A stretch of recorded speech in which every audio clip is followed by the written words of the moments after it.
So anyone picked up any new hobbies, new skills, new talent during the lockdown in Vietnam?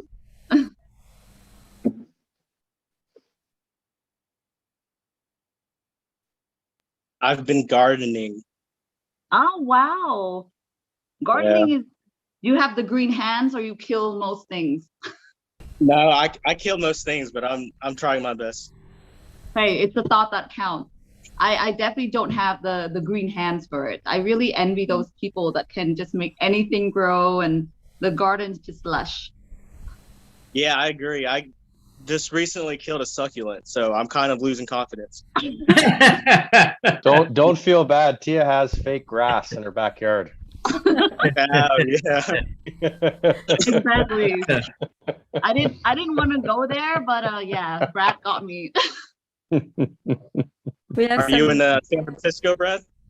I guess my background, it was either that or space. I only had about 4 to choose from, or the messy background of the office that is now also a closet during Hi, during Steve. lockdown. Welcome to the room. I'm here in Vietnam. Hi, everybody. Can I just ask you to have your cameras on for the moment being? So I can see all your happy faces and say hello. Happy faces. Wow, we are having so many people coming. It's amazing to see this energy. How about some music? Yeah, it's the most exciting actually all week. I think this is the most people's interaction I've had since the last 3 months. Lacking some human voices. I've been mostly just making friends with the animals in my house.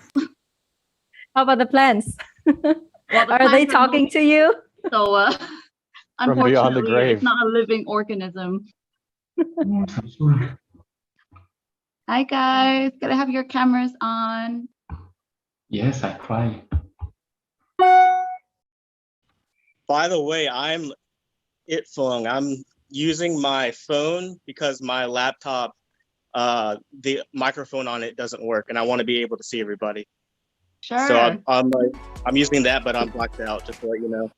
Okay, perfect. Oh, we have some music going on here. Sorry. Well, yeah.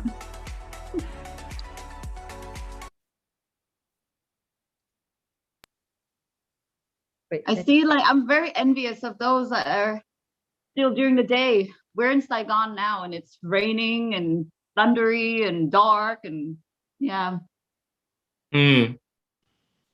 What I would not do to be eating a bowl of phở gà in Hanoi right now.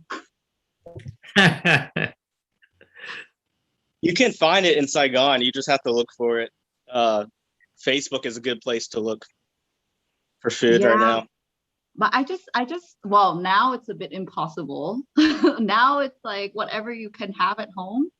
I've been just surviving on whatever is left. We've been waiting for the army to come, and all these pictures of the very hot, buff army guys is not coming this way.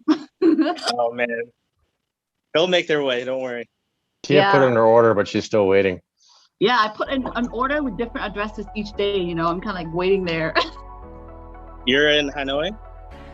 No, we're in Saigon right now. Oh. That's why the situation is a bit. GrabMart works right now. I ordered food today on GrabMart. Oh, did you? But what this? Yeah. I think it only comes on certain districts, though. Not all districts get the. Yeah, I think we're in different zones. So like different colored zones, and I'm in one right now. It's pretty easy to get food. So. Yeah. We're in Thủ Đức, so it's a bit hard. Hi, Pierre. Okay. Hi. Welcome to the room. Where are you streaming from? I'm France. Ah, nice. Which part of France are you from? Normandy. Ah, nice. I love salted butter. I should be from Normandy. Whoa. Hi, everyone. Đừng học tiếng Việt nữa. Who said that? That was a great one. Hi Raphael. Xin chào mọi người. Xin chào anh. Hello. Hello, chào con. Chào con này hello đi. Cô Thùy đây luôn. Anh Ralph hả? Đây, xin chào. Hay không? Chào anh Ralph. Lâu quá. Lâu quá không gặp rồi. Đúng rồi. Bây giờ phải học ở nhà. Ha. Học ở nhà có vui không anh? Vui con học ở Trang luôn. Trang. Đúng rồi. Wow, we're having more people here. Sorry guys. All right. Do we how many people more we should be expecting? We can start.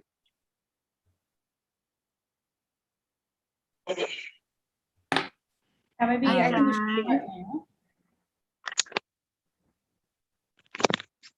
Okay, so I think it's been 8 minutes past by, so I just was saying hello to everybody, and it's great to have you guys join us tonight on our first collaboration workshop with between KULA and Tiếng Viet Oi. So I think a lot of you already know Miss Nhu and Miss Thuy from Tieng Viet Oi, but KULA, I'm a representative from KULA, and it's the first time I see you, so it's wonderful to see all your beautiful and happy faces. I'll just update you a bit about where we are. So actually, KULA, we're based in Saigon, so I'm in Saigon right now. And as I was saying to Ding, now we're waiting for the army to come and bring us food. So it's been quite interesting because actually you realize that you actually don't need so much to be able to survive, and actually you focus on the fun things that you usually don't get to do, like homemaking, gardening, cooking, playing more with your dogs,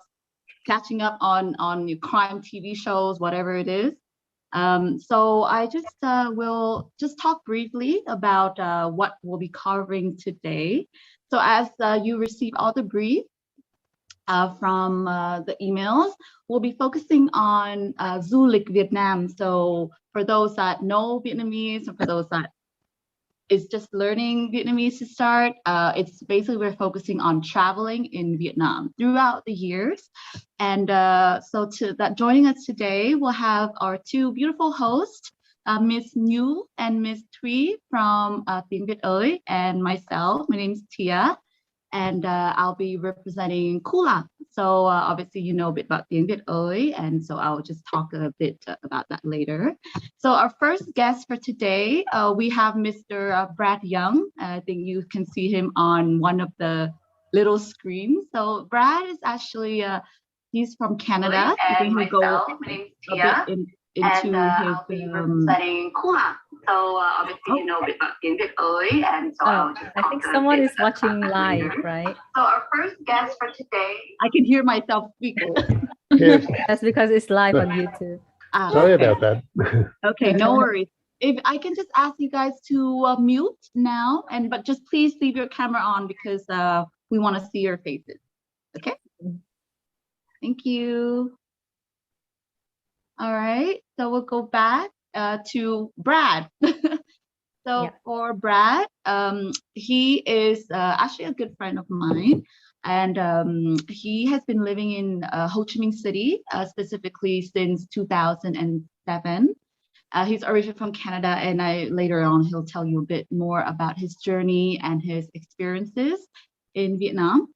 And second, we have Mr. Adrian.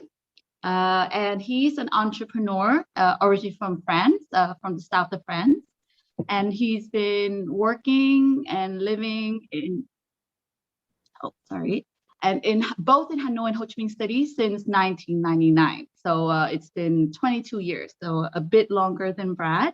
So today they'll just speak to us about their experiences, seeing Vietnam change throughout the years, and then we'll go into it in more details afterwards.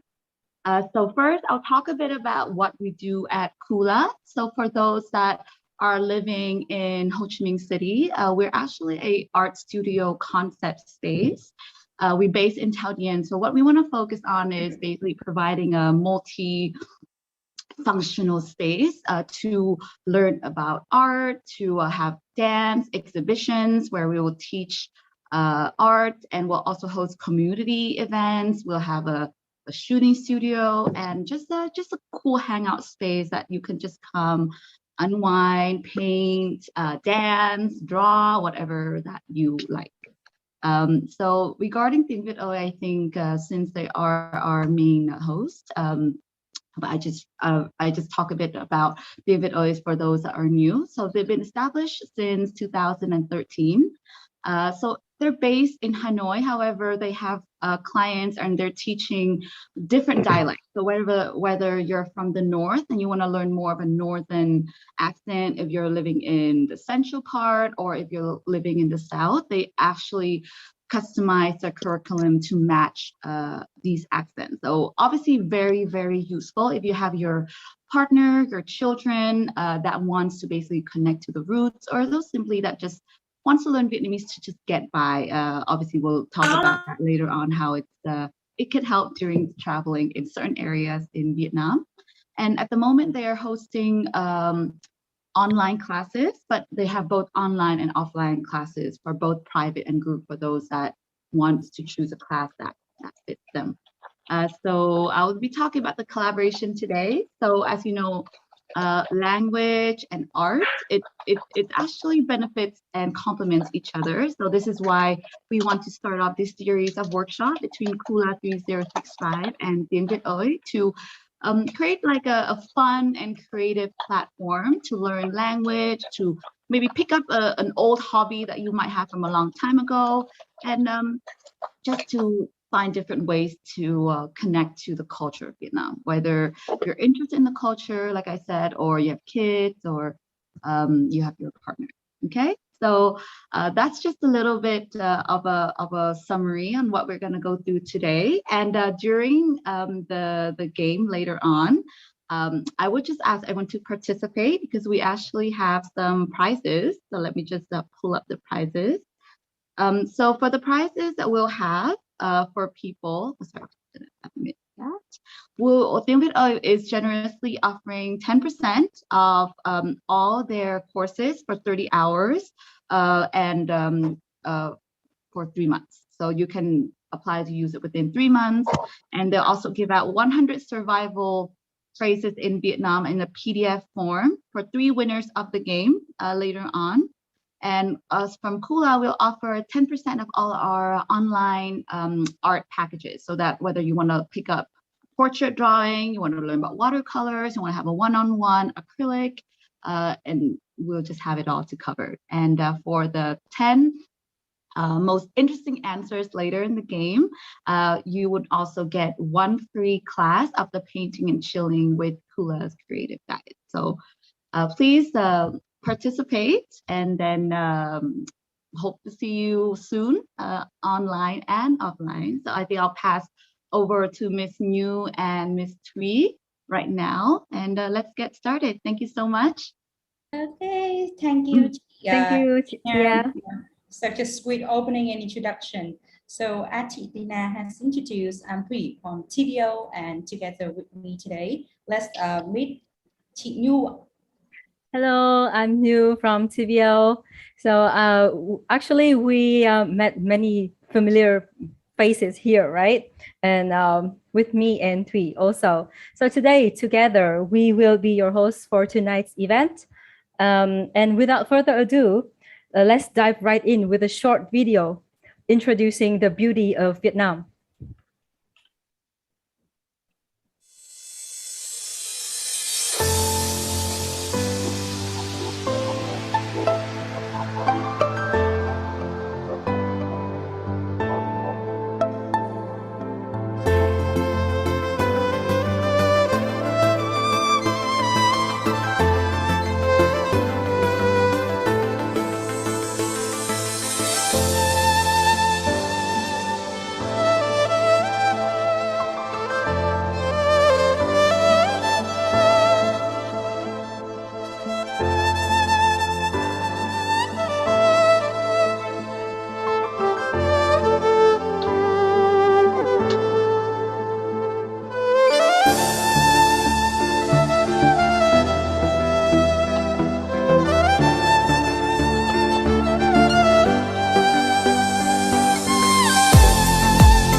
Oh, okay. So you can't deny the beauty and charm of Vietnam, right?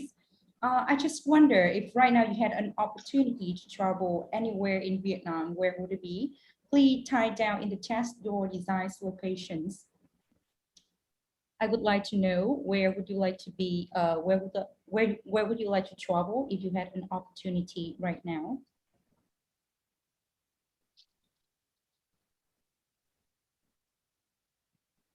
Nha Trang, wow. Đà Nẵng. I've been to Da Nang before and I love it. Sapa, Đà Lạt, oh, Hanoi, Phú Quốc. Phú Quốc. Yeah, Phú Quốc is the biggest island of Vietnam. It's really worth a visit. Huế, Hanoi, Mai Châu, Hạ Long. I wish I have a chance to visit Hạ Long when the lockdown is lifted. Côn Đảo, wow. So many places. Yeah, we have a lot of Vietnamese participants here. Yeah, we have a lot of travelers here. Yeah. And Sapa had been mentioned a lot here. Yeah, it's a wonderful place for tourists, and especially who enjoy you know, hiking or natural sceneries. Cổ núi. Okay. I'm not sure where it is. Có núi. Ado có núi. Ado có núi. I'm not sure. Yeah, of course. Yeah, so thank you so much for letting us know your interest in our tourist attractions. Okay, and so within the next 1.5 hours, we're going to take you on a virtual journey throughout Vietnam. And during the workshop, you'll be introduced to the culture, the people, the cuisine, and so much more throughout the beauty of Vietnamese language. Our today's workshop, Traveling to Vietnam, which means Du lịch Việt Nam. So Du lịch is traveling. Language and culture will be the perfect environment for you to learn more about Vietnamese language, culture across the country from north to south. And there will be 3 main parts in our event. First, let's meet some special faces joining us today. Then we'll have a short game introducing beautiful places of Vietnam. And last but not least, we will have a discussion on traveling and culture. And yeah, an indispensable part for our guests, which is Q&A sessions. So we won't keep you any longer. Please welcome back our 2 special guests today, Mr. Adrian and Mr. Brad. So how about you to share your story in Vietnam? And Adrian, can you share with us your story? And Adrian, where are you? Yes, okay. Yes, we can hear you okay, now. sorry, I was mute. Yeah, so hello everyone first. So I arrived in Vietnam in 1999, traveling. Just left France, arrived with a backpack, and I just started there. And I started in Hanoi first, and then after I went by motorbike from the north to the south, and again I stopped in the center. And during my journey for 3 years, I was just traveling and living, in fact, with the people, living with a local, learning the language and working with them. So in exchange of working with the local, then I have a roof and I have some, and also, of course, eating with them and sharing meals. And that's how I could carry on for 3 years. And then after, I had to think about making a living as well. And it was a good in 99, 2000, 2001, 2002. And then you have plenty of opportunities in Vietnam at that time. And then I started to do some little business. And I started to be a Seom driver, tourist guide. Seom driver. Yes, I did Seom driver for foreigner actually. That's spectacular. Yeah. And then after just to share one little story to make too quick, my first business was because at that time in Saigon, they were destroying all French colonial house. And then there was all these beautiful ceramic tiles. And I have some people in France that were building a house, and I begin to export all these Indochina ceramic tiles from Vietnam to France. So for the little stories, now you have a lot of house in France built with this kind of ceramic tiles from the 30s, 40s, 50s. And then and so on, and opening restaurant, opening import-export company, doing trading, taking advantage of the opening, the booming of the country, and to bring me now today in Saigon, where I do import-export trading, custom clearance, trucking, a lot of things. Yeah. Wow, you did a lot. Very quick. You did a lot. Thank you. And are you still happy about being in Vietnam now? Sure. Yes. I would say that I grew up here, and my home is in Vietnam. I born in France, but my home is here now, and of course I'm married with a I have a Vietnamese wife, and I feel that I owe a lot to this country. I owe a lot to the people here, and I would say that I'm maybe more Vietnamese than French now, because Wow, I spent more years here than in France. Yeah. Yes, that's great. Thank you so much for your sharing. Thank you very much. Thank you. Yes, that is a really interesting and spectacular story.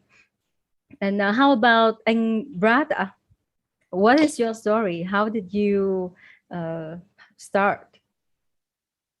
I can't compete with the spectacularity of Mr. Adrian, but for me it was 2007 when I first came to Vietnam, and obviously a lot had changed from the time that Adrian was here, but it was still very different from today.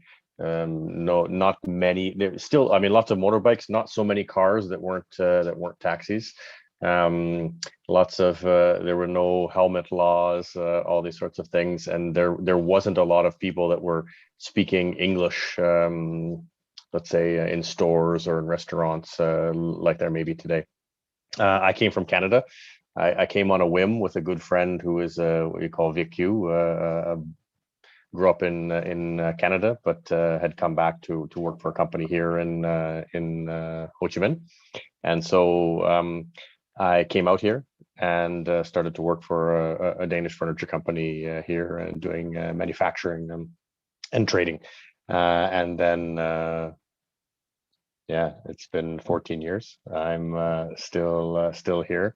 Also, as Adrian fell in love with a Vietnamese woman, for me, I've been, I think, in some ways similar to Adrian. Been lucky to have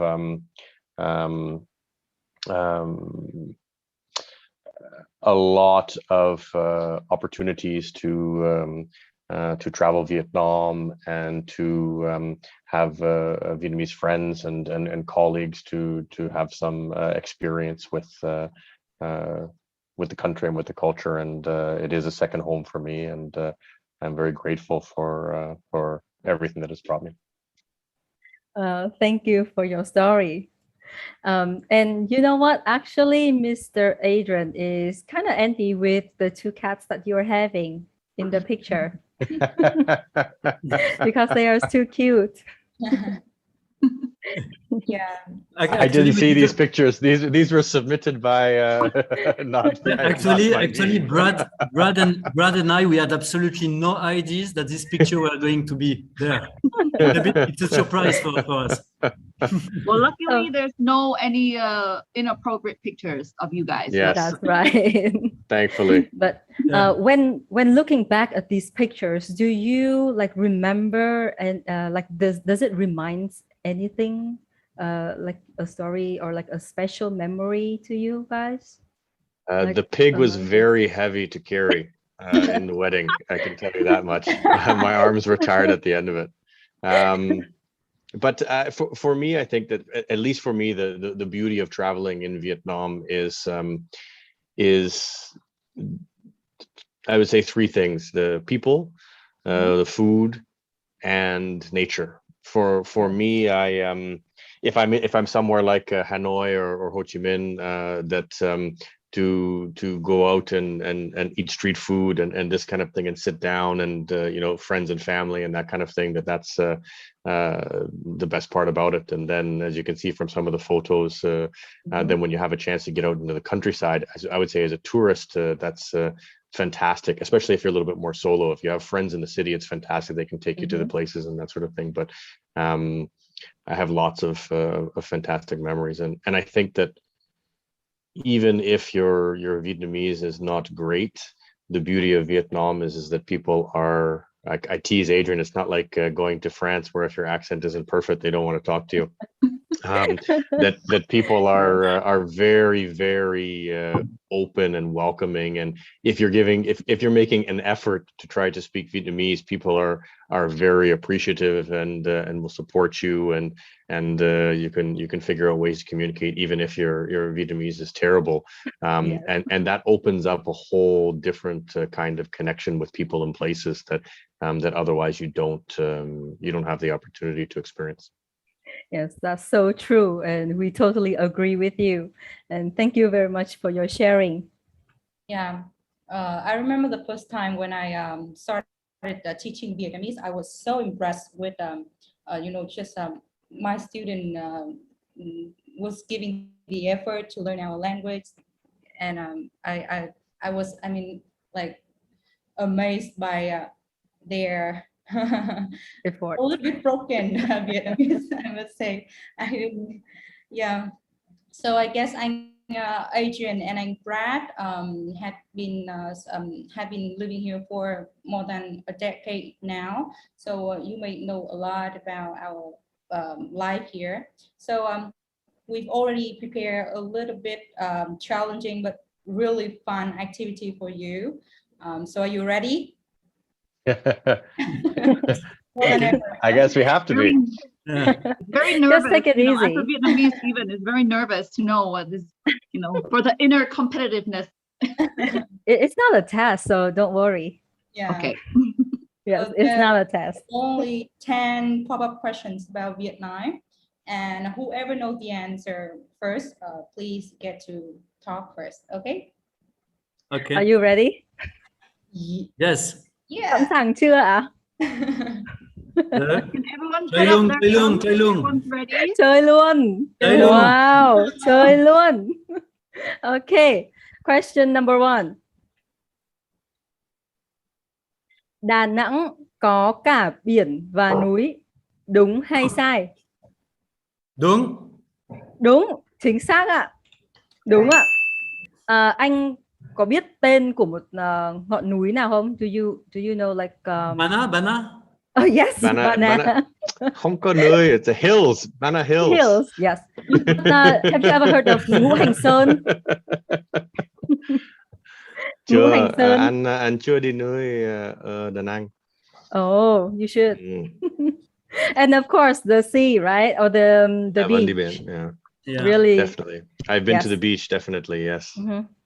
So beautiful, right? I've swam in the in the Ironman there too. And now we are thinking about it during COVID. Yeah. Yes. Okay. Yeah. And how about everyone in our room today?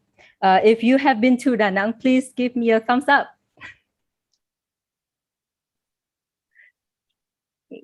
Anh Ray has been to Da Nang. Hui. Sam. They don't even ask the question, Okay. Brad. I can read though, Adrian. No, but come on. That's not right. He's not very surprised. This is not a competition. No, but look at that. They told us it don't was. even ask and you already answer. Okay. Actually, in honesty, as a Vietnamese, I completely forgot that it was. Really? Yeah. Okay, so the next question là thủ đô cũ của Việt Nam là thành phố nào? Hey. Hui. Yes, Yeah. actually, they answered before it was questioned.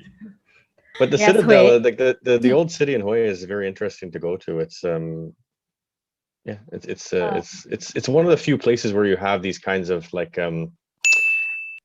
big open historical sites, right? It's cool. Yeah. Do you know what is the best time to visit Hue? I do not. We will let you know. Yeah, we are so lucky to have a lot of Vietnamese participants in the workshop. So locals, please let us know when is the best time to visit Hue in the chat. We would love to hear from you. Summer, yeah, summer. Yeah, I bet the summer the temperature would go up to 35 Celsius degree. Yeah. It does Maybe get more. pretty hot. It gets, I think one of the things about Hue is that it's hot, it's humid, and it's quite the air is quite heavy if you don't know the right time to go. Yeah, yeah. Do you know what, guys? Actually, I've never been to Hue. Yeah. Really? I've So been No, there. it's actually very beautiful. Yeah. We have Nguyễn Phương, yeah, she said Jan to March or May to July. Yeah, I believe so. Yeah, I believe that time is the most pleasant. Yes, Bún bò Huế. Oh, Huế rất ngon. yes. Actually, lots of good food in Hue. Yeah. If September, you like spicy September. food, I think Hue is the place. It's just amazing. Mhm. Okay. Mr. There's a Pencil very says famous September to restaurant. December. September and December. I think that's we expect some rainfall during that time, with from September to December. Yeah, maybe from February and April. I think the weather is more pleasant then. Okay. Okay, let's move on to our next question. Hai phương tiện thông dụng nhất đến Sapa từ Hà Nội là gì? Train and bus. Yes, train and bus. That's right. Actually, we call it a... Yes, and do you know what it is called in Vietnamese? C'est le và c'est bus. C'est but. C'est bus. C'est but. C'est Yeah, bus và c'est but. c'est le. Xe lửa, yeah, Xe lửa. or tàu hỏa also. But I have to disagree. I rode a motorbike from Hanoi to Sapa, and it was one of my favorite trips that I've ever taken in Vietnam. So I would go with motorbike in this one. Yes. Actually, motorbike is an interesting way and a unique way, but it's not really like popular.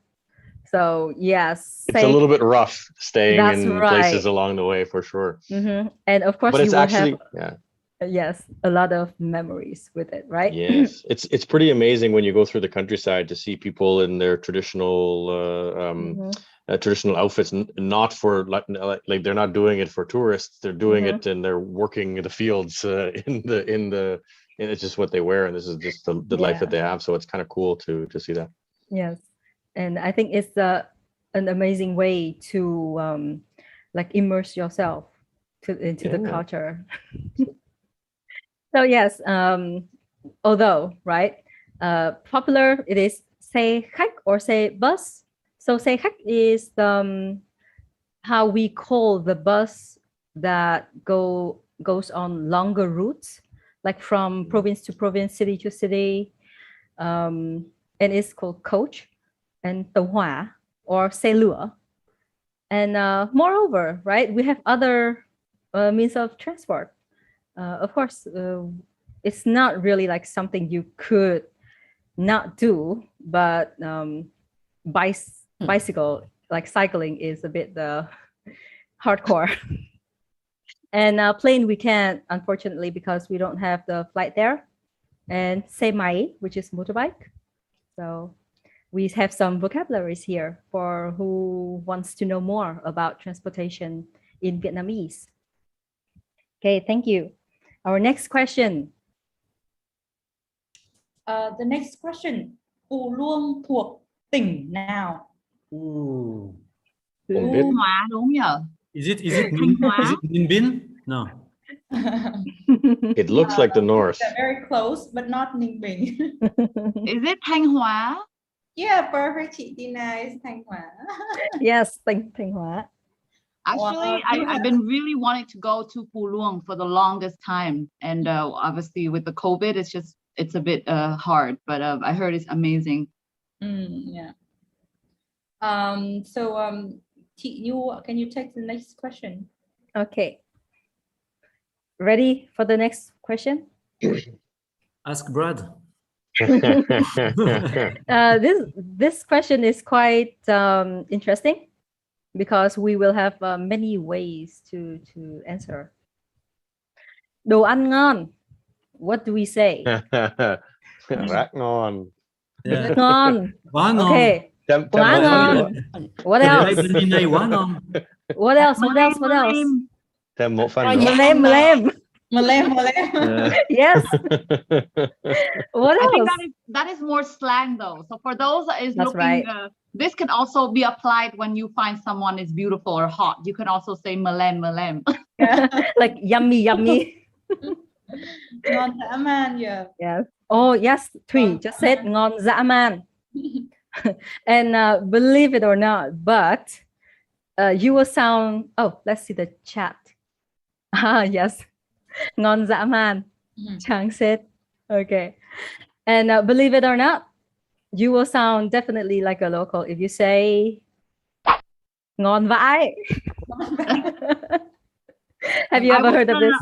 I was gonna say that, but I don't know that it was actually allowed. So I didn't say it. This is the best way to become more local. Someone say ngon bả cháy bọ chết. Wow. Wow. Ngon bả cháy bọ chết. Is it for both the northern side and then southern side? Yeah. Well, yes, kind of. So like ngon vãi is kind of like a northern. So in the south, I heard people say ngon chà bá lửa. Chà bá lửa. Yes. Ngon tuyệt cú mèo. Yes, a great one. Yeah, Ngon tuyệt cú mèo. to do with the fire when it comes to the taste of the food, right? I don't know any relevant here. Yes. Actually, for those that is willing to learn, but you can add it to after any kind of adjective to really amplify like the intensity of it. So if you find someone beautiful, you can say xinh vãi. It's like wow, like beautiful, or you can say ugly as well. It goes both ways. So any adjective you can add to the beginning of vãi, and it becomes very slangish, very cool, very localized. And this is like similar to extremely. It's like an adverb of degree. So if you can say this, a lot of Vietnamese will be very surprised by your abilities because it's something that most of all they don't teach you in school. I think Tiếng Viet Oi will not teach you this if it wasn't for this workshop. So you can add this onto your list. And also one small note, this is kind of casual. So yes, it's casual. So do not add it onto your test. Yes. Okay, let's go on to the next question. Bạc xỉu và nâu đá khác nhau như thế nào? Sự khác nhau giữa bạc xỉu và nâu đá là gì? Well, bạc xỉu is with fresh milk, right? Bạc xỉu with fresh milk. Coconut, no? Có dừa, có dừa. Ướp dừa hả? Yeah, in some places I believe they add coconut into the coffee, but it doesn't make bạc xỉu and no đá. But no, I don't know no đá. Ooh. Me too. I don't know. Yeah. No đá is more like a northern. Would I say? Is it more northern to say? Is it just like a regular café soda or? Café soda. Yeah. Basically. So you have the đen đá. So you have đen đá, which is just black coffee with ice, and then you have no, which is literally is brown. So brown means black, add a bit of milk, becomes brown. Yeah, so brown ice. Yeah, so okay, but the �㑐𝐄 has fresh milk in it, right? It has a lot of milk, like compared to the normal café soda. Yeah. Đúng rồi ạ. 𝐷𝐶𝐄 contains more milk. 𝐷𝐶𝐄, more milk. Adrian and I have been in the south too much, so we're not used to the northern. Yes, Shame on actually, you. You should know. What, like I mean, when I think about it, the words like that now that we would understand, but just we normally just call it just a café soda. Yeah, café soda. Yeah. 𝐷𝐶𝐄 more being used in the south. Đúng rồi. Southern- Yeah, that's right. And actually, a small fact, no đá is how northern people call café sữa đá. Yeah. I never heard that. Yes. Yeah. Oh, okay. Well, we learned something new. We learned something. Good. So you have đen đá, which is the black coffee, Black. and then you have no đá, Yeah. which is with the condensed milk. Yeah. Okay. Rồi, let's go to the next question. Đây là món gì? Cơm tấm. Cơm sườn. Cơm tấm sườn. Cơm tấm sườn. Đúng rồi, cơm tấm sườn. And the full name is cơm tấm sườn nướng, actually. Đúng rồi. Yes. Nướng. So in here we have cơm tấm, which is the broken rice. Chả trứng, right? Chả trứng. Does anyone knows what chả trứng is made of? Like you guys have it a lot, right? I eat it a lot. It's egg, but it's like is it egg and some pork in it or something? Yeah.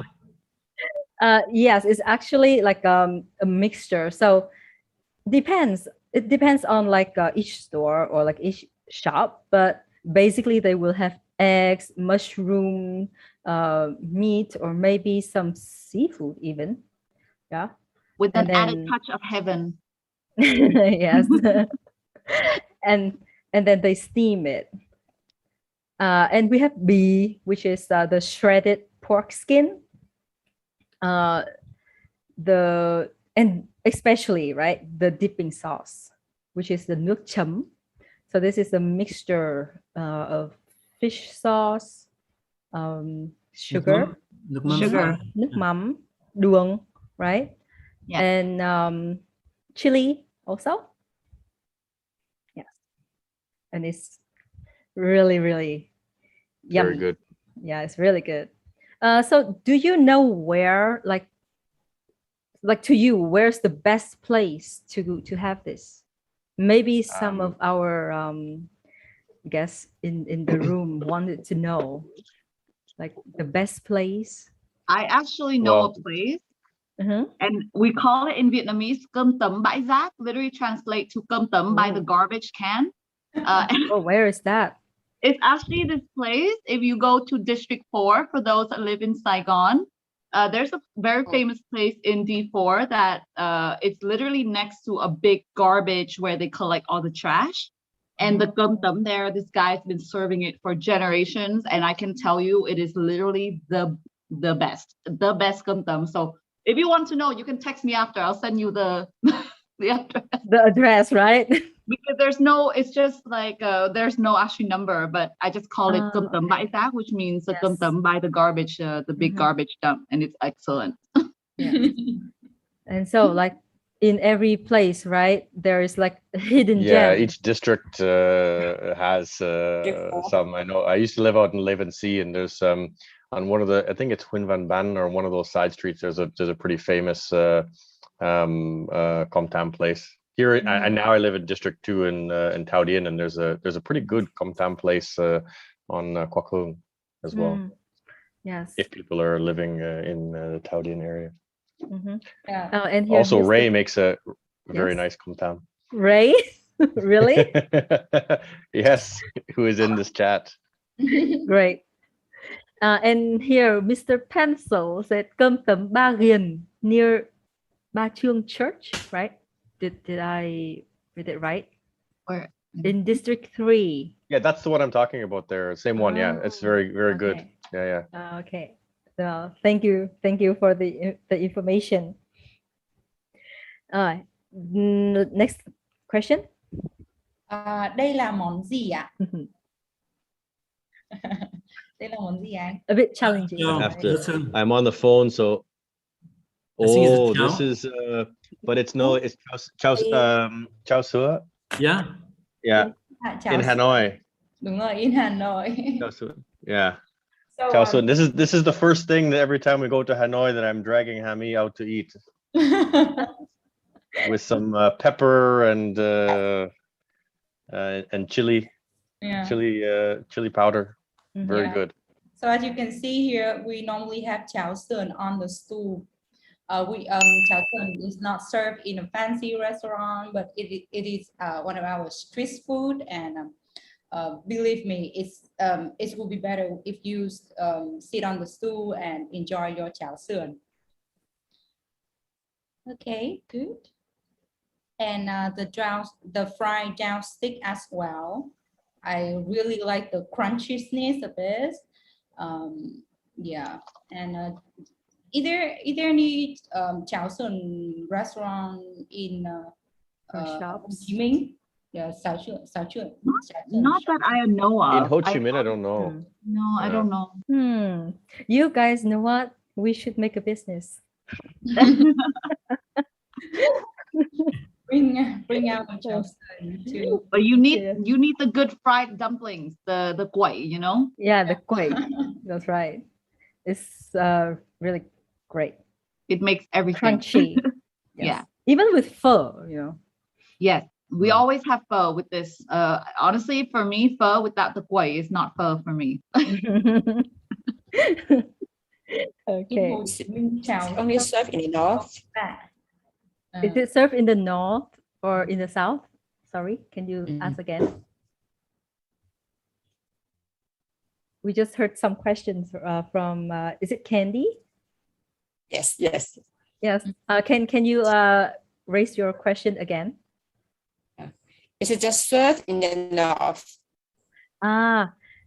So yes, like we just know, like so far from what we know, it's in the north, and in the south we don't have it yet. Let's see. Oh, there's one more. Oh, we have like a street like vlogger or something in here. So he said, in Ho Chi Minh, cháo sườn ông Tạ im Phạm Văn Hải or Phạm Văn Hai Street. Phạm Văn Hai. Phạm Văn Hai Street. Yes. And it's in district which? Can you tell us more about this, Mr. Pencil? I think Mr. Pencil should, I should get his number for afterwards. Yes, he knows a lot. Yeah, exactly. I think I'm gonna contact him afterwards. Especially if you're craving for cháo sườn. I think he's got more up his sleeves more than cháo Yes. sườn. I think he's got a bit of everything. Yes. Thank you very much for your piece of information. Yes. So now we know that in Ho Chi Minh we do have. Okay, the next question. Đặc sản của Hội An là gì? Anh Brad and Adrian. I would say KULA or Mì Văn Tan. No, I don't know. Which one? Of Hội An. Yes, of Hội An. KULA, no? Cao lầu. Okay. Hello. How about anh Brad? I think Cao Lao as well. Yes. But, Cao lầu, chính xác. Cao lầu is the answer. So cao lầu ấy. Yes, we think that someone have already had this one here, right? So there's a fun fact. Thắng cố, this dish here, is actually a dish made from horse. Cao lầu, it has a special name. Cao in Vietnamese means high. Yes, lầu means the floor. So it indicates that this delicacy is an exclusive dish, specially served for the rich. Yes. Okay. And Mì Văn Tan is actually wonton noodles from Cantonese origin. Right. Okay. Next question. Okay, so next question. Buôn Mê Thuột nổi tiếng với Cái gì I let you say, Brad. I give it to you. I give it to you. It's definitely famous for coffee. Yeah, cafe. You know any story with Cafe. cafe? Do you know what The 𝐕𝐈𝐄𝐓 coffee. Yeah, the 𝐕𝐈𝐄𝐓 coffee. Yeah. Yeah. Yes, that's a very interesting one. You know, in 2000, I live in Bonne Méthode for like 5 months, and as I said before, I was doing that. I was living with Vietnamese family, and we were picking up the cherries from the coffee tree. Yeah. So every day we were doing that around. It was like September, October, November, and so yeah, I was working with them, and I live in Bonne Méthode for 5 months or something. It was really amazing. Yeah. Yeah, it's very common to see weasels sneaking into the coffee plantation to enjoy the coffee berries, right?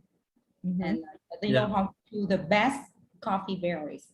But does poop really make coffee, better? From what they say is there's something about the enzymes in the stomach of the weasel. Right. So they swallow the cherry and then they digest the fruit around the outside, but then the bean that's inside, it has some enzyme. So even though they poop it out, then they take off the poop and wash it, and you're left with the coffee beans. Yeah, that's why it's kind of like also, I don't know if anybody know, but Vietnam is the second exporter in the world of coffee, just after Brazil for Robusta coffee. Robusta, is the second largest. Vietnam exported 1.6 million tons of coffee per year. Wow. Yeah, so it's really like one of the main commodity in the country. Yes. Okay, thank you. So thank you for joining the game. So how did you feel about those 10 questions? It was interesting. We got to learn a few things too, which is good. Yes, we did. Yeah. Okay, great. It was really good. Thank you. Yeah. I found my interesting dishes. So I guess yes. Thank you. Yeah. Okay. So I guess anyone here is very curious about your journey in learning Vietnamese. Yeah, as you show us a little bit of your Vietnamese, but we know it's really good, at least for you to survive to manage to live in our country. So tell us a little bit about your journey. How did you start, and what are your motivation? Is that okay? Sure. Sure. Yes. You want to go ahead first, Adrian? That's fine. Okay. So because since for me, since I arrived in '99 and there was not so many people that speaking English, my English was quite bad as well. And then I had for communicate and to exchange with the people and to understand, I had to learn.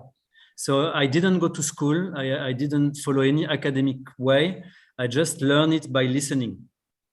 And for that, it was my only way to understand and to feel the people and for the communication.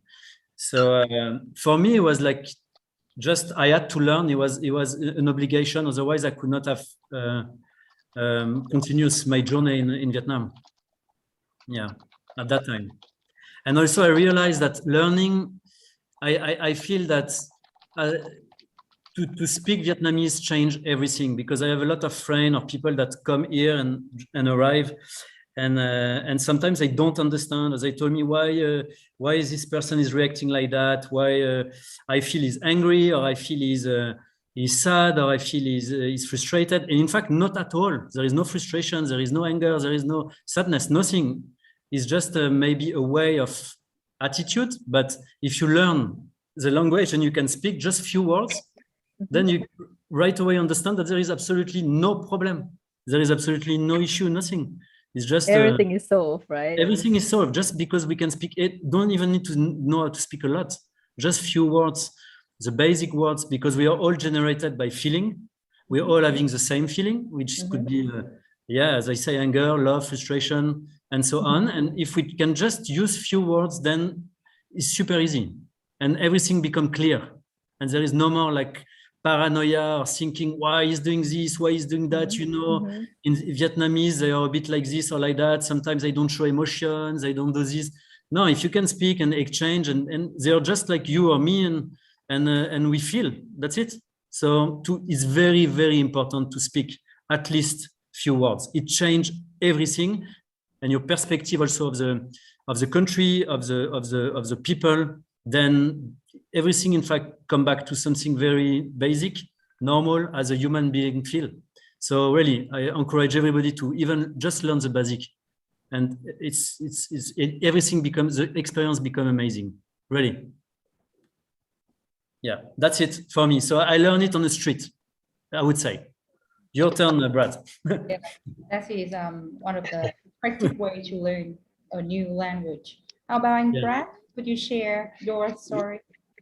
For me, I think I'm different than Adrian in the sense that I'm not somebody who is good with languages in the same way that just picks them up kind of naturally. So it was much more of a struggle for me.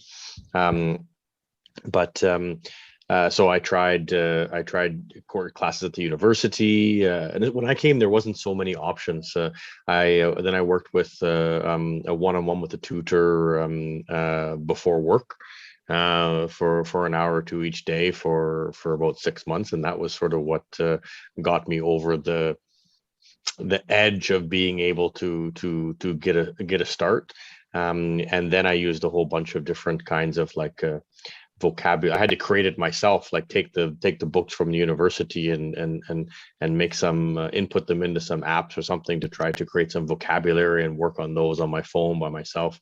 But nowadays there's lots more avenues available, like you guys. So I think that it's a little bit more accessible. Also, for me, the challenge was that a lot of the materials were northern-based, and tapes and things like that were the northern accent, and then in the south it was hard for me to follow that. But I think that the biggest thing that I could say to anybody is, yeah, I mean, work on your vocabulary and stuff, but then try to put yourself into situations where you're forced to use your Vietnamese. So that's probably why also Adrian had been able to develop his Vietnamese, let's say, easily is maybe the wrong way of saying it, but because he was in the countryside, he was with a family who the only way that he could communicate to them was to speak Vietnamese, and then there's no worrying about being embarrassed or like it's communication, right? And if your broken Vietnamese is better than their English or their French, then that's the best way for you to communicate, right? And you don't worry so much. Whereas sometimes for me it's funny, like I joke, like I don't really learn Vietnamese from my fiance so much, even though she's from Hanoi and speaks English fluently. But if I'm trying to speak Vietnamese with her, it's kind of like it's not like real. It's like I feel like I'm speak Vietnamese, whereas Brad, like I'm doing tricks or something, whereas if I'm in a taxi or if I'm with her family and I need to speak Vietnamese, then I don't feel embarrassed about it, or I don't feel self-conscious. Then I have to use it, right? Whereas when you're speaking with somebody who is already bilingual, it's too easy when it becomes difficult to just switch over to English, right? So that would be my advice, is to, after you start to learn, whatever your method for learning is, try to put yourself into situations where you need to use it to communicate, right? And then you don't have any choice to back out of it. Also, one thing that I really like here is that I never feel judged. If I don't feel the judgmental feeling that, oh, you're going to maybe make a mistake on what you say, or actually just the fact to speak few words, you feel that people are so happy already that you make a little effort, and this is very important. Yes, that's true. We really appreciate foreigners who are actually looking into the language, taking the language. And even if you just know how to say xin chào, we already feel really, really happy about it. And so thank you a lot for sharing these precious experience and tips for us and to all of our lovely guests today. So as we just heard our two speakers, right? Mr. Brad and Mr. Adrian. So no matter how you start, like as long as you just start, just take the action, then you will get to the point that you want. So, and if you're ready to immerse yourself into Vietnamese language, then definitely TVO and KULA will not let you down. So to keep our promise now, we actually have a small game for you. So for everyone who is in our Zoom today, and Thuy will help me tell you more about this game.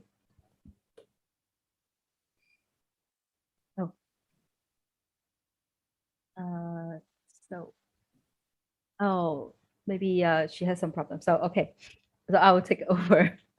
Okay, so we have a small game here. Have you ever played find the hidden picture or like the hidden answer? So it's really simple. We will have 6 locations of Vietnam, equivalent to 6 rounds. And with each round, we will give out 3 hints within 15 seconds. So the fastest person to guess the correct name of the location, please type it. So we will base on your speed, and you will type it on the chat. Will get a star and will be the winner of that round. So after 3 hints, if we don't have the answer yet, then we will have a last hint for you, which is a multiple choice question. And whoever wins a round will get 1 star, like I just said. We will also put the name on the screen. So, and after 6 rounds, we will see who is the winner, who got the most stars is the winner. So if we have like 5 different person, then they are the winners.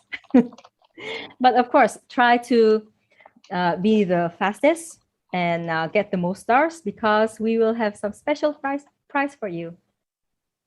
Okay, so does anyone has a question? You can you can open your mic so to ask question if you need to, if there's anything not clear yet.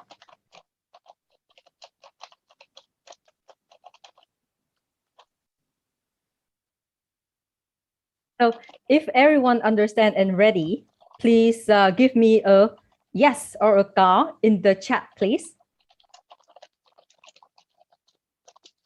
Okay, có, yes, có. Okay, thank you. Yes. I think everyone is ready now, so let's get the game begin. Yes, okay, let's get the game begin.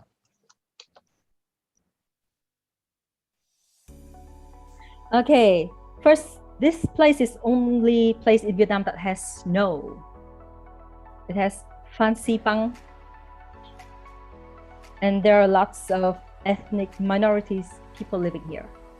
So, do you know where this is? I think a few people got it already. We have so fast. Sarah. Everyone got it. Is this too easy for you? Okay, so yes, so many people have the answer. And here we have Sarah, right? Sarah is the fastest person. Trang ơi, could you help us with the annotate? Can you Sarah, yeah, I see Sarah on the screen now, but can you change the color? Color of change. Yeah, I mean Trang Quỳnh Trang. Yeah. She's changing the color because the name is a bit like to the background, so it's a bit hard to see. Yes, and we will have Trang here with us to help writing the name and the stars, recording everything. Okay. So yes, we have the first winner of this round, chị Sarah. Give it back to chị Sarah. Yes. So yes, this is Sapa, right? Sapa. Okay. So for those who doesn't know where Sapa is in the north of Vietnam. It's in here. And we have some vocabularies if you would like to know. So we have snow is tuyết. Minority là dân tộc thiểu số. And peak, which is đỉnh. Okay. Okay, are you ready for the next question? Please be fast, okay? So the next question. This place is famous for egg coffee, and this is the image of a bridge across the Red River that is considered the pride of architecture in Hanoi. And also this place is similar to 𝐕𝐈𝐄𝐻 Street in Ho Chi Minh City. Let me see how many people get correct answer. Wow! Everyone got the correct answer. Congratulations to Sam. Yeah, who is the first one typing down Hanoi. Sam, congratulations. And this is the location of Hanoi on our Vietnam map. Cafe Trứng, or egg coffee, cầu Long Biên, phố Tạ Hiện, and yeah, a very, you know, the signature Hanoi, Hồ Gươm.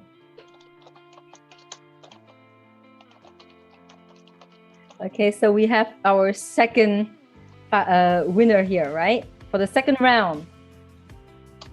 For the third round.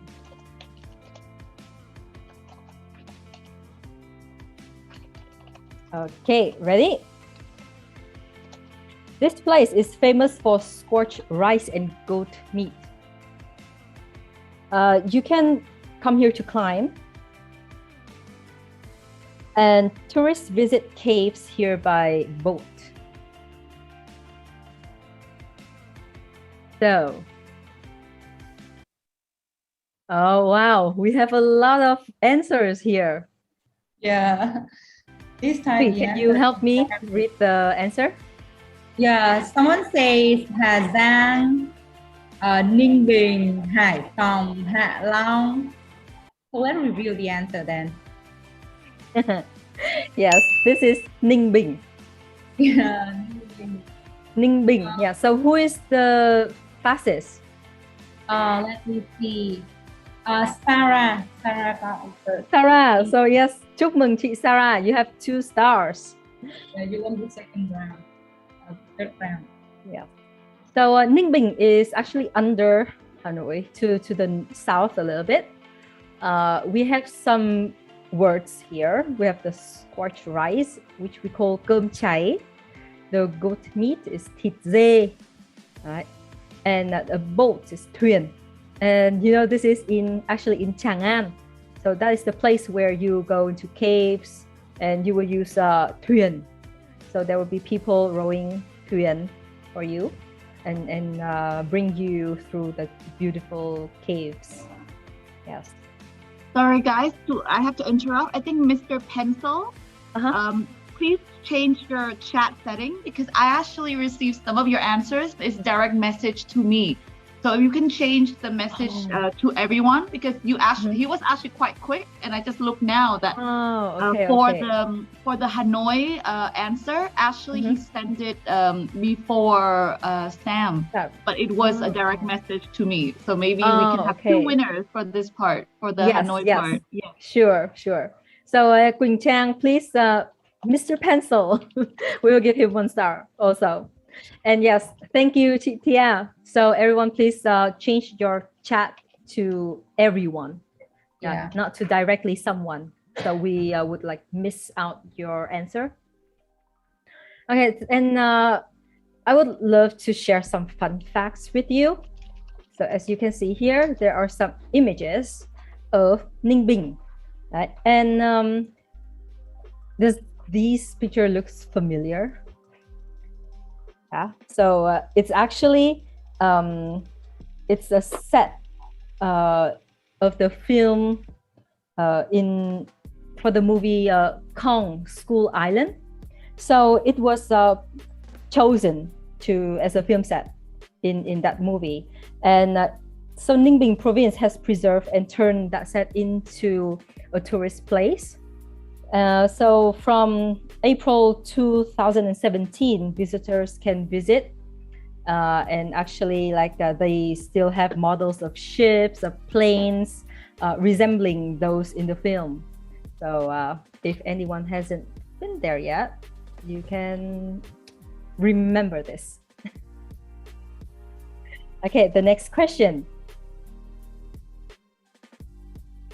So as you can see, flower garlands and color lanterns festival here. And this place is also famous for bánh mì phượng. And the last is lantern is one of the symbol of this place. So let me check. Yeah. The answer, Hội An, Hạ Long, Hội An. Oh, Chu Pierre, you almost got the correct answer. Yeah, Hội An. The chat is still exploding. And yeah, the correct answer is Hội An.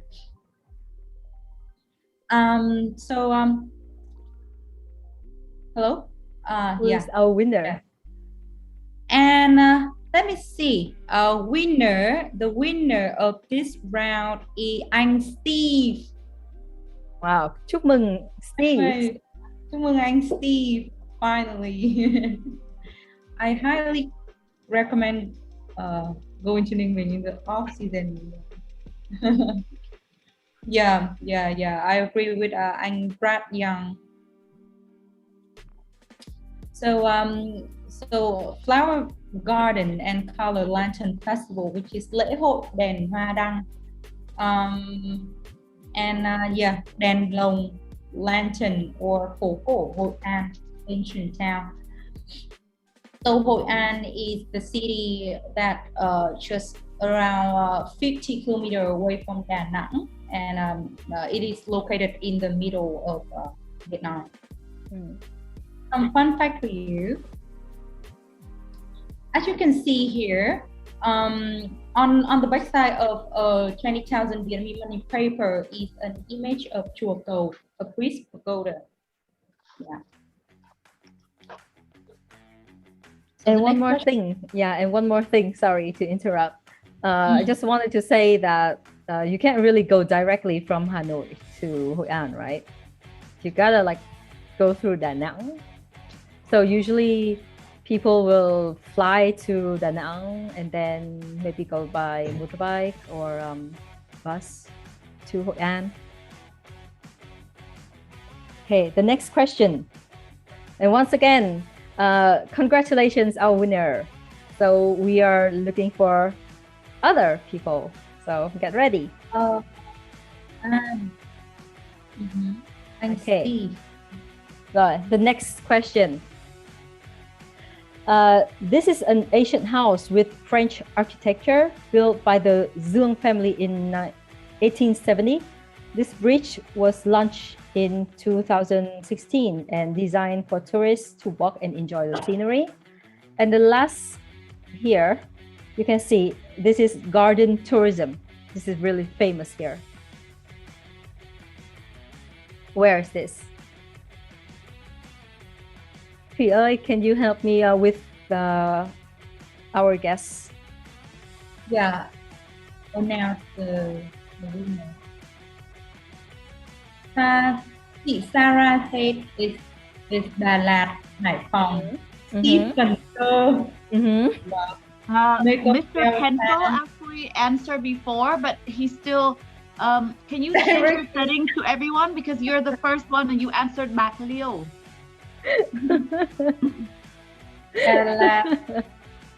Okay, so said Bạc Liêu. Okay. So I have let's go to the next one. Person that got the correct answer here. So The correct answer is actually Cần Thơ. Wow, Cần Thơ. Steve, congratulations. And Steve was the fastest person and also the one who got the correct answer. Wow. The only one who got Wow. Congratulations, and Steve. Yes. So actually, these images could might make people like think it is some other places, but actually it is in Cần Thơ. So as you can see, Cần Thơ is in here, which is the Mekong Delta area. And so this house is really famous here. It is called Bình Thủy Ancient House, Nhà cổ Bình Thủy. And it has a really unique architecture by the French architecture, and was built by the Giêng family in 1870. This bridge here is also it was just launched in 2016, but it has been something really iconic of Cần Thơ. It is called Cần Thơ Love Bridge, or another name was Ninh Kiều Bridge. Yeah, Ninh Kiều Bridge. Okay, and yes, garden tourism, or we call it du lịch miệt vườn, and float market are some things that are really famous in these areas. Not only in Cần Thơ, also in Bạc Liêu or Bến Tre. But yes, according to these hints, this is Cần Thơ. Thank you. And a fun fact for those that about Bình Thủy. Actually, if you know the movie The Lover, it's based on the novel by Marguerite Duras. It's actually filmed at this house. Oh, yes. So thanks. it's a French novel by Marguerite Duras, and and the movie was filmed there actually. Yes. Thanks, Tia, for the fun fact and interesting information. Yes. I didn't know, really. Now you know. Yes, now I know. Oh, and you guys know what? The word Cần Thơ, if you kind of like translate it directly, literally into English, it means neat poem. It's quite funny, right? You need poem to make your life beautiful. You need Cần Thơ to make your life beautiful. Yes. Yes. Okay, the next question. And this will be the last one. So get ready. Sarah and I'm Steve, you are so sorry. So this question is who can find the winner of this game? And wait, please, you next to you. Okay. Okay, so this place is the biggest island, famous for fish sauce, and is known as Kingdom of Starfish.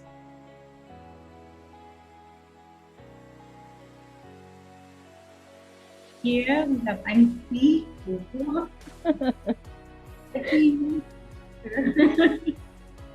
Knew the question. Phú Quốc, 𝐻𝐿 Phú Quốc. Sarah, this city is actually Phú Quốc. Yeah. And we have here one winner. I'm Steve. Chúc mừng Steve. Thank you. So, cảm ơn các chị. Em rất giỏi. And one thing that I find really interesting is that, like the foreigner got more center and the answer faster than local people. Really, we cannot hear you so well. Really? Hello? Yeah, now it's better. Okay. Never mind. What did you mumble? I mean, I got really impressed because all the correct answer. Hello? Yes. We can still hear you. From the foreigners, and also the foreigners got the answer much faster than the Vietnamese people, and that's make me really impressed, and I find it interesting. Okay. So the fun fact for Phu Quoc, the distance from Phu Quoc to Cambodia is shorter than from Phu Quoc to Vietnam, which is 4 kilometers and 45 kilometers respectively. And also, Phu Quoc is the biggest place to cultivate pearls. They even open a tour for visitors to watch local people make pearls. Okay. Yes. So thank you all for joining the game. So how do you feel? If you like it, please give me a thumbs up. Some said, woo. Yes. Okay. Thank you, 𝐷𝐄𝐄. Thank you, Ray. Thank you, everyone. Thank you, everyone, for joining the game. And so let's see now. Wow, we have a winner here. We have Steve, right? Chúc mừng, Steve. You got 3 stars. Yay! Congratulations. Chúc mừng, Steve. And in the second position, we have Chị Sarah with 2 stars. And we have Sam and Mr. Pencil also have really accurate answers, right? Yeah, but so, yeah, so once again, thank you and congratulations. We will contact you through emails to deliver the prize. And if you don't remember what it is, it's actually an ebook of 100 useful and like common phrases that you can use it immediately in Vietnam. And I hope it will be helpful when you actually like have a chance to use it.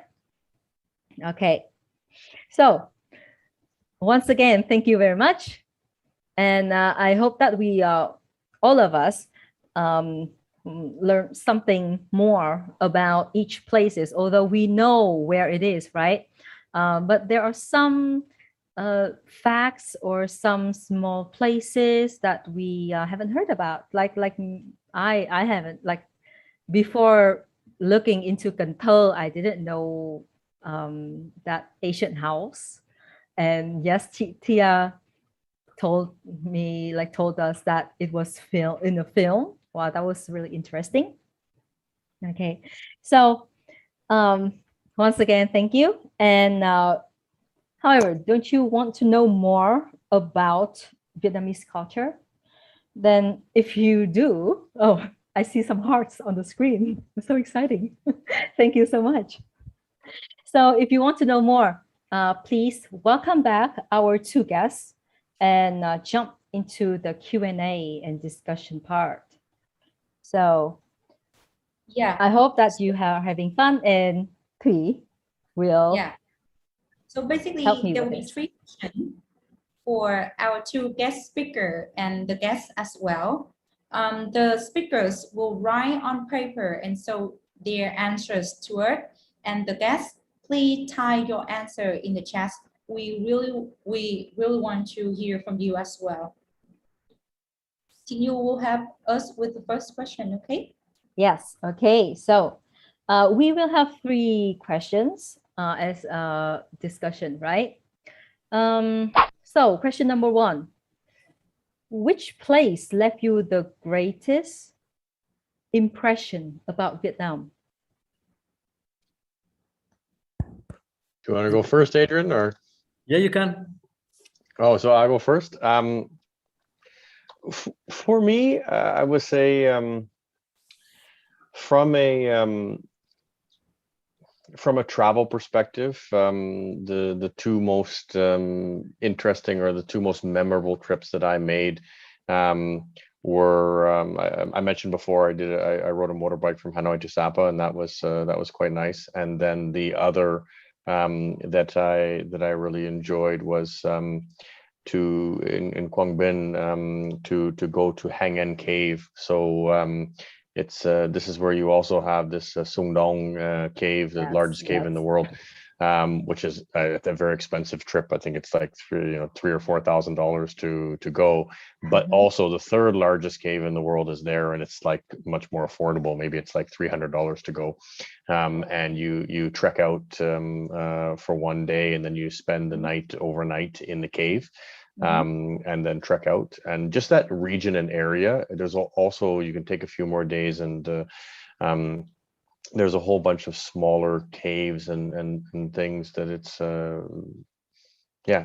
very beautiful. So those are a little bit more like really getting into the countryside, a little bit off the beaten track that I enjoy. But in terms of going repeatedly, at the moment, I really like Dalat. There's a lot of good food in Dalat right now. A lot of places opening up, and coffee culture, and it's a cool place to be because it's not too big as well. So that's nice. Yes, thank you. And so you have been to Sundong, right? Yes, I have. It's pretty amazing. Yeah. And how many days did you spend there? Was the trip? The actual trek is 2 days. Like it's you spend 1 day trekking out to the cave, but the trek itself is beautiful as well. And then you spend overnight in the cave. It's almost like the cave it's like 200 meters high when you're in there. So there's like a little river inside of it, and a sort of a rocky beach where they'll set up tents and cook and this sort of thing, and you'll stay in there. And then you can go further inside of the cave with headlamps and that sort of thing also. Yeah. And I've heard that it's not easy to get the slot, right? I think that one, so you have to certain times a year, because depending on what the water levels are like, then it's accessible or not. But I said also in that area, there's a whole bunch of like what I thought would be kind of like a cheesy, like the dark cave or these different smaller things to go out and do. But I had some super cool experiences where like at certain times of the year, they have this cave, they call it called the dark cave. And we're near the town, right? So there's a kind of a loop, and there's a few different caves and attractions you can go to in town. And at certain times of year, it washes off with clay. So. Oops. Uh-oh. Where's Mr. Brad? Oops. We lost Brad. Okay, I think Mr. Brad here is having some trouble with the connection. My phone just died. I'm back on race. Yes, welcome back. So yeah. So anyhow, the cave fills with clay, and so it's dense enough that you can walk through it. Oh, okay. You float. If you can lay back and you float on it, right? It's so dense that you can float on it. You can lay on your side, and you're not going to sink. Really? It's very interesting. Or you could pull a from the clay. So a lot of it's a cool spot. Yes. Not so much tourism there. A little bit hard to get to with the time for flights and things like this. Some of that's changing now, but it's a super cool experience, especially if you like trekking and that sort of stuff. It's a fantastic spot to go. Yes, I think that many people will love to have a chance to actually, go to Sundong and go inside to see the beauty of the caves. Yes, thank you. By the way, I'm sorry to interrupt, but now it's a bit hard to hear from my side, like the voice. Yeah, the sound is not so good from.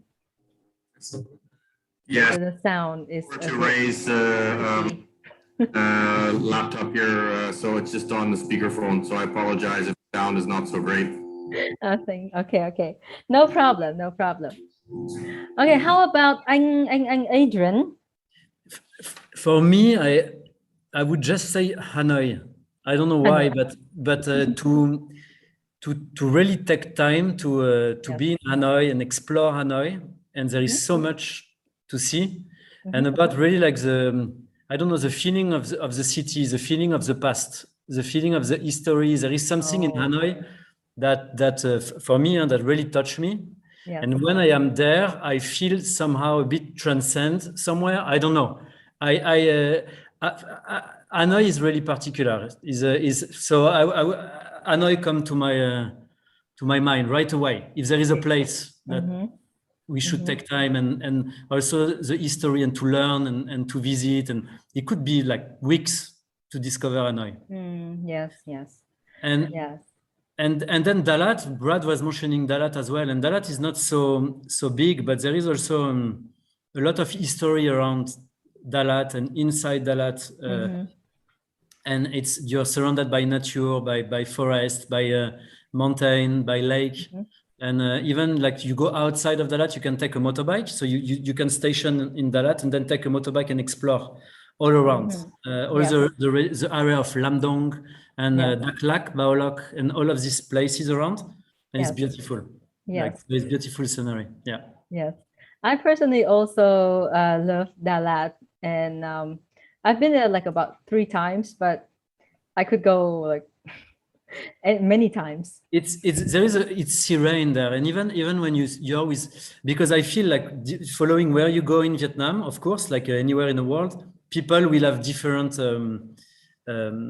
way of being. Some will be a bit more speed, some will be a bit more quiet, some will be a bit, and depends the city where you are. And in Dalat, there is like this kind of peace that when you go there, you can also really take time to speak with the people.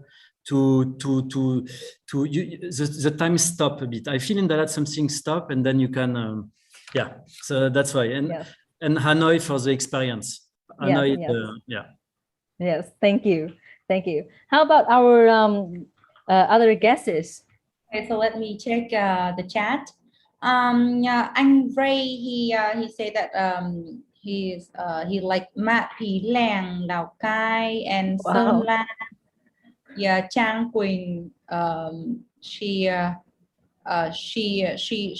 she was impressed with Hà Giang the most.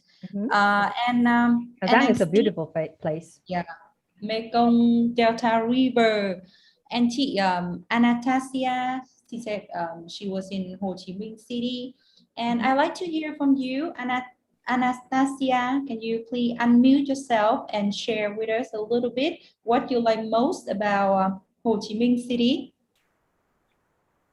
Yes, of course. I was in Saigon 2 years ago, I think, and I was practicing Vietnamese language there at the university, and I really liked the city and how and it was first time in Vietnam, so Vietnamese people are so friendly, and they was very kind for us. I was there with my friends, and they also study Vietnamese. Talking about Ho Chi Minh. Ho Chi Minh, that's right. Yes. I liked that it's really very modern city, and it was like different culture, like modern buildings and old buildings, and it is like together. I don't know, and it was really cool. Yes, thank you for sharing. It's like what? Thank you for sharing. Yes, thank you for sharing. Okay, so let's move on to our second question. Our guests, please type down your answer if you want to share something. Okay, we would love to hear from you as well. Yeah. So Okay. a food or dish that you find challenging. I start, brother. Okay. Yes. Okay. Long. Discussion. Like if you take 15 to 20 years ago in Vietnam, you had a lot of challenging food. When you were here and you travel a bit, it could go from every kind of animal. Now it changed a lot because of course, like everything evolved and it changed a lot. But for me, if I speak 20 years ago, okay, it doesn't happen anymore. Huh? But I'm going to tell the story. I was in a restaurant and there was some kind of. I met some people that were very happy, and suddenly I saw on the table arriving a wild cat, beautiful wild cat. Sorry, it doesn't happen anymore, but it was a story. You can use my phone. And then they asked me at that time, and they say, "Would you like to share this?" Because it was like to share this wild cat at that time, and then.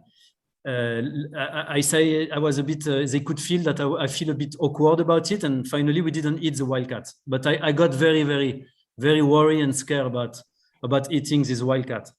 Yeah, so it was like the most challenging time where I really like. I think it was really, really a special moment. Yes. This wow. coming. Yeah.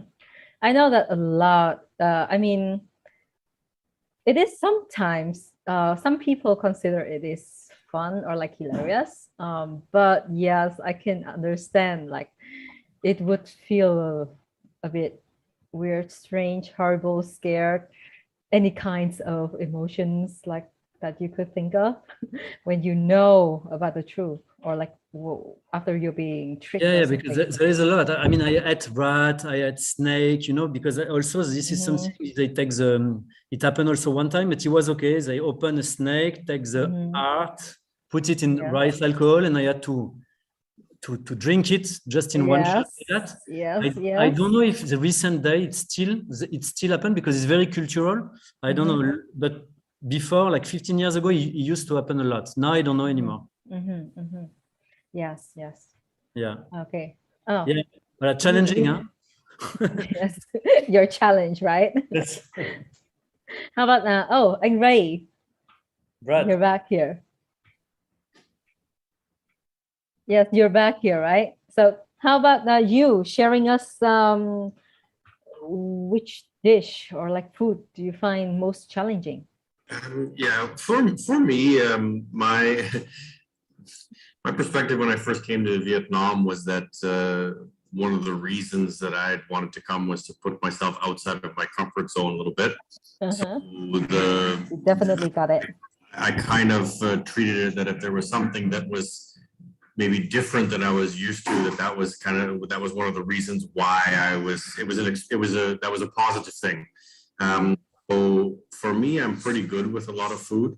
I would say the only thing that I've ever eaten that I really didn't like was seahorse, which is not really something that people normally eat, even in Vietnam.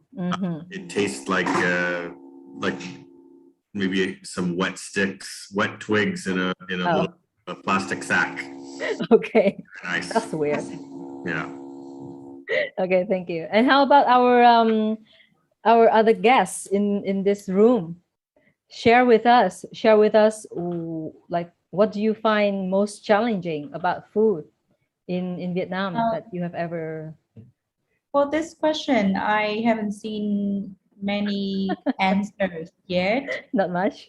Maybe like some of them here haven't been to Vietnam before, or maybe they don't find any, food or dish challenging to them. Yes. Okay. Yeah. Oh.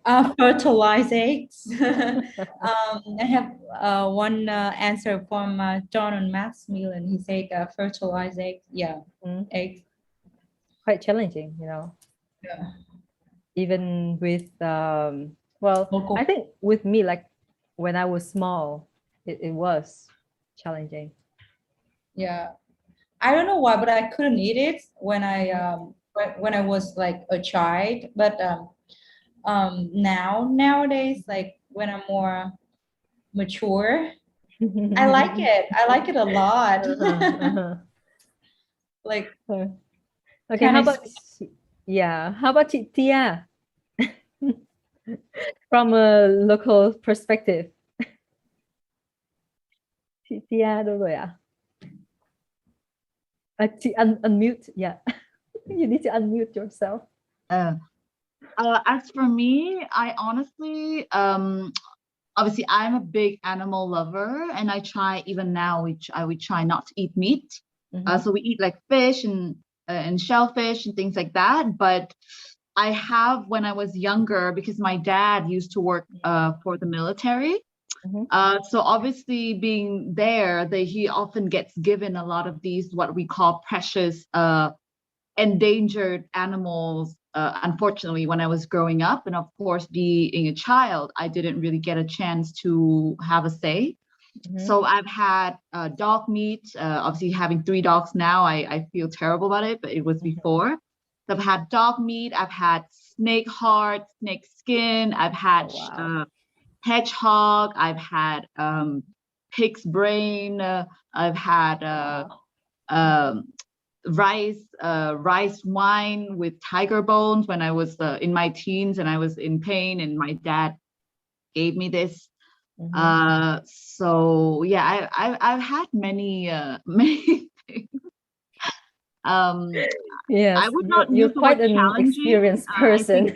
Yeah, so I think the challenging thing now is just to be more ethical, right? And but back then, obviously, being a kid, you didn't get we don't much, really have a choice. Yes, you didn't get much say. Yeah. But I've had beating heart. I've had sea cucumber. I've you know, like stuff wiggling in your mouth and you're eating it. Yeah, we're a very experimental family. Wow. Okay, that sure is quite challenging for many people, not only foreigners, even for Vietnamese. Yes. Okay, so let's move on to our next question. Is there anything you find strange about Vietnamese culture? And I wanted to notice one small thing, that we will have a Q&A section after this. So if you have any question for our guests, for our event or anything, then please leave it in the chat and we will try to answer. And while we're waiting for our guests to answer this about this strange thing, so please also give us your opinion about this. Okay, so anh Adrian or anh Brad, what is that you think is strange? Sure, I'll say, I mean, there's a lot of small funny things like that. I mean, when you call somebody in North America, you call them like this, and you tell them to play like this. And gesture, right? Like this. So for the first while, when people would be telling me to come over to see them, I would think they'd be telling me to get lost. Lots of body language, opposite kinds of miscommunications. But for me, the most interesting thing that I find very strange about Vietnamese culture, in a sense, and I think it's changing, but you have a very, to me, it's very strange sort of male-female cultural roles, because on one hand you have I would say you maybe have more Vietnamese women leaders and CEOs and running companies and these kinds of things in Vietnam than you might in France or in Canada.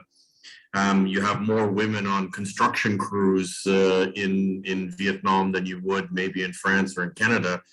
But that woman who is a CEO of a company, her mother-in-law still expects her to have dinner on the table for her husband when he comes home, kind of a thing. So you have some very, very strange, in some ways, that cultural expectations are in one sense opposite, and in the other sense, they're totally reversed. So I always find that very strange, and it's of course changing, just like everywhere. It's those things are changing, but it always strikes me as a strange thing to see in Vietnam, where you have those kinds of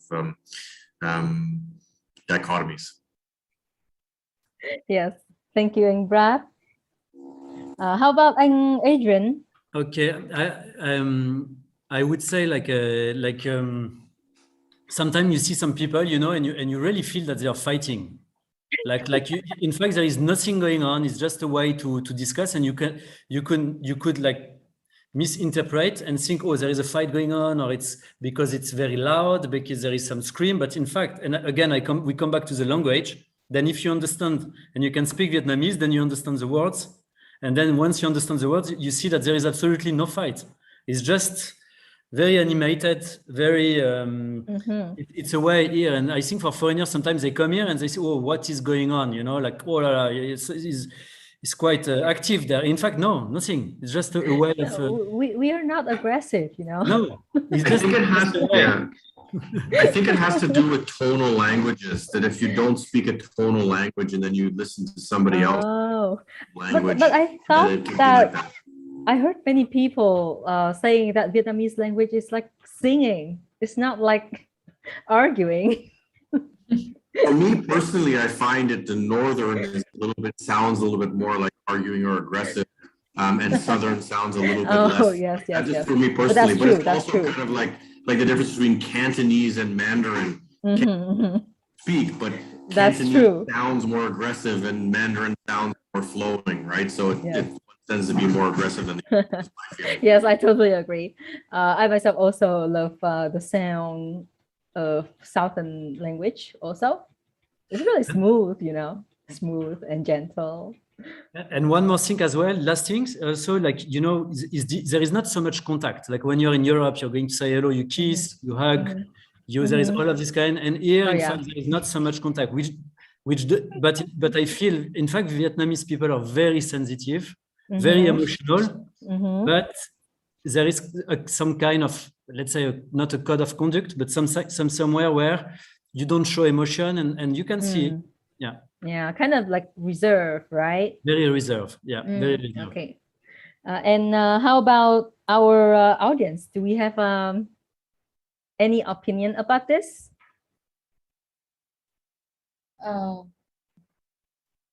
If you want to share something that you find strange about Vietnamese culture, please raise your hand. Or like, we can also like unmute, right? And you can speak up. Just unmute and I think it's better because now it's your turn. It's your chance. We are in discussion, so please talk freely. Yes.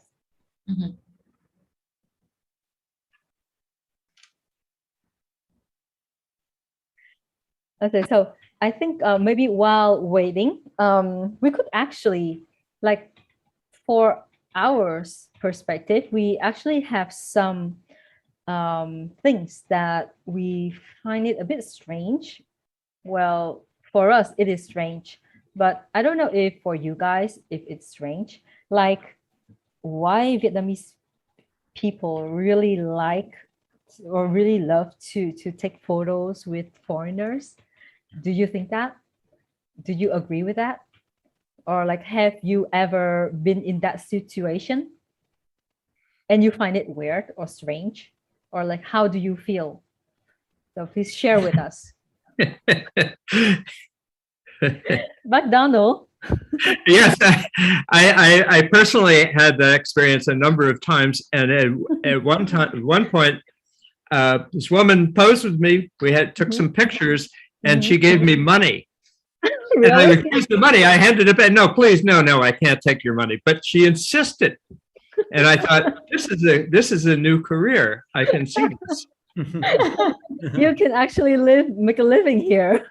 Yeah, this is my future. Yes. Yes, this is actually definitely maybe, right? Yeah. Okay. So how about the others? Let's share with us your opinion. Or do you have any questions for us? I think probably one of the things that I don't know if anyone have experienced here is that myself, obviously I'm Vietnamese, but sometimes if I dress a certain way, people might mistaken me for not being Vietnamese. So whenever I go to, let's say, a market and I want to buy something, they always quote me the foreigner price. Okay. And then as soon as I start speaking in Vietnamese, then they're like, oh, you're Vietnamese. Okay, so let's say I went to Bến Thành market and I wanted to buy a bag. And they were like, oh, it's 600,000. And then I said, and without saying anything, I just kind of picked up the bag and they said, oh, it's 600,000. And I said, oh, but it's so expensive. And they said, you're Vietnamese, it's 200,000. This is something that I experience a lot as well, but it's very cute. It's not done in a harmful manner. You know what? Actually, I've been in that situation, not in Vietnam, in Thailand. But so usually that near the beach, there are some like souvenirs or some shops. So I went there and I wanted to buy something. But when I was talking to my husband and like we spoke Vietnamese, right? And then instantly the shopkeeper, the owner says, oh, Vietnamese. So I give you another price. Oh, really? Yes. So that it also works both ways. But was it more expensive or cheaper? No, cheaper, of course. But that's okay. Imagine that's okay, right? That's okay, right? Triple the price or something. Yes, that's But negotiating is really part of the game, yeah. We always, I mean, in Vietnam, it's always about negotiation. We always negotiate. So it's really like, I would say it's, we always bargain, even between Vietnamese, they bargain, you negotiate, you speak about trade, and it's part of the culture as well, I think. Sure. That's right. And you know what? That is one of the like very first thing that we actually put that in our curriculum to teach our students, like in the first place, how to say it's too expensive and that you have to reduce the price for me. But also there's a fun fact for those that wants to shop. I mean, not so much in the South. I find in the North, if you go to a market and it's quite early and you bargain, they might not be so happy. So yes, I've had this situation when I first returned to Vietnam and I went and then obviously I didn't know much and people always say, you have to bargain. You can't just say yes. So then I tried bargaining and the woman got completely angry. And then she started burning things in front of me and she started waving. It's like sage, you know, it's like as we burn sage, she started to do all wiggling the stick. And then she was like, no, like go, because it's considered bad luck if you start the day trying to bargain something in the market. So I haven't seen it so much in the south of Vietnam, but definitely in the north. Be careful. If you're going to go shopping at 8 a.m. in the morning, if you really like it, maybe come back at like 11. Yes, thanks for the tips, Tia. That's a very useful tip. Yeah. And one more question for you, like, do you ever feel offended when some Vietnamese people ask you kind of like personal question, how much money do you make per month, or how old are you? And I also would like to know what would you respond in that situations? Anh Adrian, can you share with me first? No matter. Okay, at the beginning, yeah, because in Europe you don't ask this kind of question. You never ask somebody how much you make per month, what is your salary. But actually, somehow here it's very it's very common to ask this kind of question, even to say what is your weight, or even to tell you are a bit fat today, or you gain some weight. Yeah, I mean it's very common. And yeah, I think as a foreigner, somehow if you come and travel here, you have to be ready as well to some things that will be, as Tia was saying, a bit out of the box, and that you're not really used to this kind of things. But it's never like in an aggressive way. It's always like a very yeah. No, for me, I don't feel offended. I don't feel offended about that. Yeah, Okay. don't feel offended. You know, it's not about you. It's just like the cultural differences. I mean, yeah, the reason for such rude question more or less reflects our society notion as happiness. Like for some Vietnamese people, they believe that one person's happiness is based on the stable source of income or blissful marriage life. So that's possibly why this question comes first into someone's mind. Or like they just want to know, actually. Yeah, actually, no harm. I agree. They just want to know. That's it. Simple as that. Yes. Let's not complicate everything. It's simplicity. Actually, it's just that. Yes, it's just simply simple as that. Okay. Yeah. Well, thank you so much, Adrian. I think looking at the clock, it's we had a very nice time and really touched by all your participation and your knowledge about Vietnam. So as we said in the beginning, I believe that the winners of the game, Tiếng Viet Oi will send you guys the PDF, as well as all the participants today. You would get 10% off both at Tiếng Viet Oi and KULA, should you want to sign up for our online classes at the moment. And as I mentioned also in the beginning, we would also randomly pick out 10 people to give away the painting and shielding class at KULA as well. So we'll send you emails after this. And I really want to thank everybody again to tuning in and being so patient and being so nice to answer the question and to continue your love for Vietnam and to be willing to learn. And please follow us on both of our social media pages, and we'll be announcing more exciting topics in the future, not just regarding Vietnam, maybe other things, but using Vietnamese. Maybe we can focus talking about how to bargain in Vietnamese. Maybe we have one lesson just to learn about all the dishes in Vietnam at different regions, what it's called. And yeah, so we really hope that everyone enjoyed today, and thank you so much for your participation. Thuy and Nhu, would you like to say anything else? Yes, okay. Thuy, you can go first. So personally, I would say thanks for your sharing, your insights, and your unique perspective.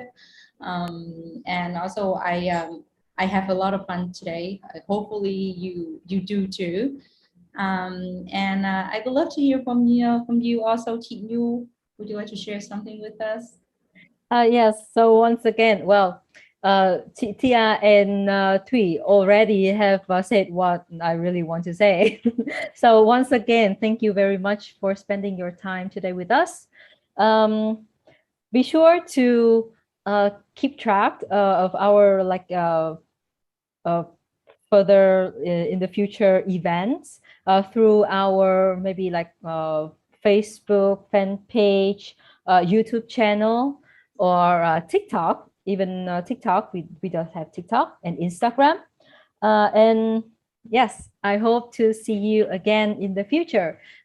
Before ending today, so I would love to capture.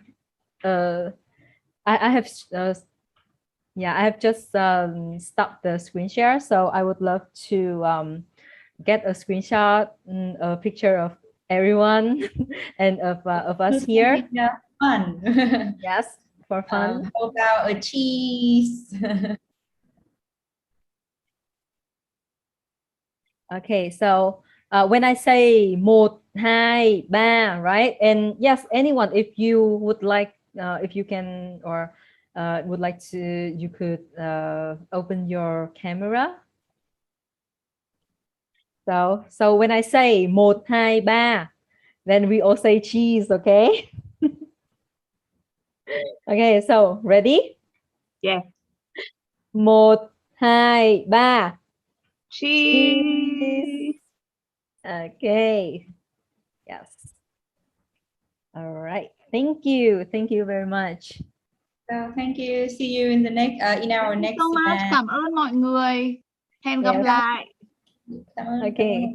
Cảm ơn mọi người. Cảm ơn chị Sam. She gotta go to work. Cảm ơn mọi người. Cảm ơn tất cả mọi người. And special thanks to our guest speaker. Yes. Thanks to you guys. Thank you very much. Our pleasure. Okay.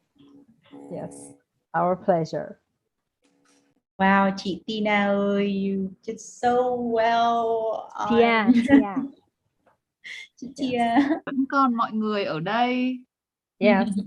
So if someone, some of you still want to stay with us, then you can actually open your mic. So say something.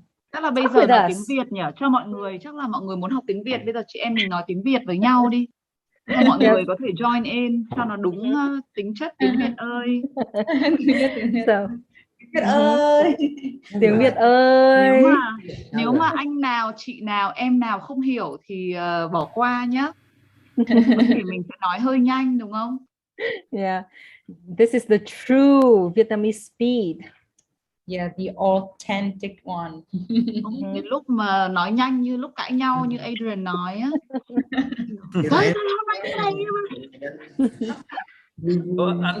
Anh Brad đi đâu rồi? Là mất tiêu rồi. Đi đâu? Đây. Anh Brad đang ở cùng anh. Ôi, anh Brad đang ở đây. đáng yêu quá. Yeah. Đáng yêu quá. Wow. Is it a dog